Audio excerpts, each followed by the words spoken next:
Hoje a gente vai mergulhar numa ideia que pode mudar tudo. Uma ideia que vem de um guia de estudos bíblicos para jovens e que questiona o que significa de verdade viver uma vida de fé. A grande questão é, será que a jornada espiritual se resume a seguir uma lista de regras? Ou será que é sobre algo muito, mas muito mais profundo? E para começar, vamos direto ao ponto com essa pergunta. A salvação é algo que se pode merecer? Muitas vezes, a gente tem essa imagem da vida de fé como se fosse um placar, né? Onde as boas ações somam pontos e os erros nos fazem perder o jogo. Mas será que é assim mesmo que as coisas funcionam? Para testar essa ideia, que tal um jogo rápido? É baseado numa atividade do nosso material de origem. O objetivo é bem simples: ver se alguém consegue ganhar a salvação com base num sistema de pontos. Vamos ver no que isso vai dar. Ok, vamos lá. As regras são fáceis. Todo mundo começa com a pontuação máxima, 100 pontos. Para ser salvo, a única coisa a fazer é manter essa pontuação. Parece simples, né? Pois é. O problema é que cada deslize, por menor que seja, custa caro. E a pontuação começa a cair e rápido. De acordo com a lista da nossa fonte, por exemplo, se alguém fumou no último ano, lá se vão 30 pontos. Mentiu para os pais no último mês, menos 20. E isso para cada vez. A pontuação perfeita já começa a parecer uma memória bem distante. E a conta não para de chegar, viu? Passou do limite de velocidade, menos 10. Teve uma atitude ruim, mesmo que tenha sido só em pensamento, menos um pontinho para cada vez. Olha, até as menores falhas entram na conta e a pontuação, claro, despenca. É praticamente impossível não ficar no negativo. E aqui, o resultado que já era de se esperar nesse jogo. Numa escala onde só 100 pontos garantem a vitória, ninguém vence. Ninguém. Esse jogo simples mostra de um jeito muito claro o problema central.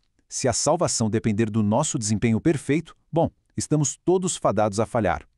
E é isso que nos leva direto para o coração do conflito que o guia de estudo aborda. Aquela tensão de sempre entre tentar seguir as regras para ser aceito e entender o que a Bíblia chama de graça. São duas maneiras completamente diferentes de enxergar a vida com Deus.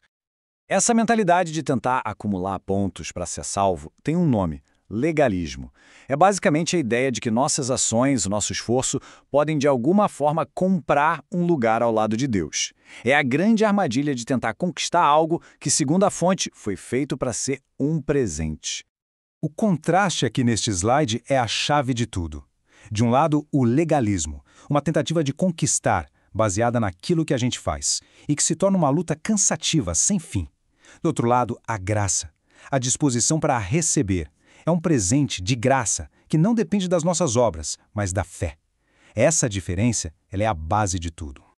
Mas por que um sistema baseado em regras está condenado ao fracasso? O apóstolo Paulo, lá no livro de Gálatas, é bem direto. Essa citação mostra que o padrão exigido pela lei é a perfeição absoluta. Não é sobre ser bom o suficiente, é sobre ser perfeito. Um único erro e todo o sistema desmorona.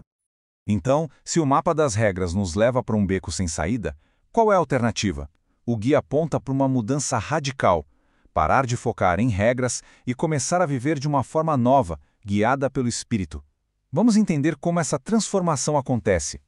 Essa analogia da nossa fonte é simplesmente perfeita para ilustrar a nova motivação. A fidelidade não é uma tarefa para ganhar amor, é o resultado natural de um amor que já existe. A ação certa deixa de vir da obrigação e passa a vir do relacionamento. É uma mudança de eu tenho que para eu quero. E aqui está a grande virada de chave. A perspectiva muda completamente. As boas obras não somem, pelo contrário, elas se tornam mais genuínas. Só que agora, elas não são a causa da nossa aceitação, e sim a consequência. São a prova de uma vida transformada, e não a condição para que essa transformação aconteça. E o que essa nova vida produz? O texto de Gálatas chama de fruto do Espírito. E repare bem, é fruto, não tarefas. Não é uma lista de coisas para se fazer para agradar a Deus, mas sim qualidades que brotam de dentro para fora quando a raiz da vida é um relacionamento de amor. Certo, tudo isso soa muito bem na teoria. Mas, na prática, como essa transformação aparece numa segunda-feira de manhã? A próxima parte do guia nos mostra exatamente isso, focando na nossa atitude e nas nossas ações do dia a dia. O guia nos dá um modelo bem claro. A referência não é mais uma lista de regras, mas uma pessoa, Cristo. Ter a atitude dele se torna a nova bússola. Em vez de perguntar o que a regra diz, a pergunta vira: o que o amor faria aqui?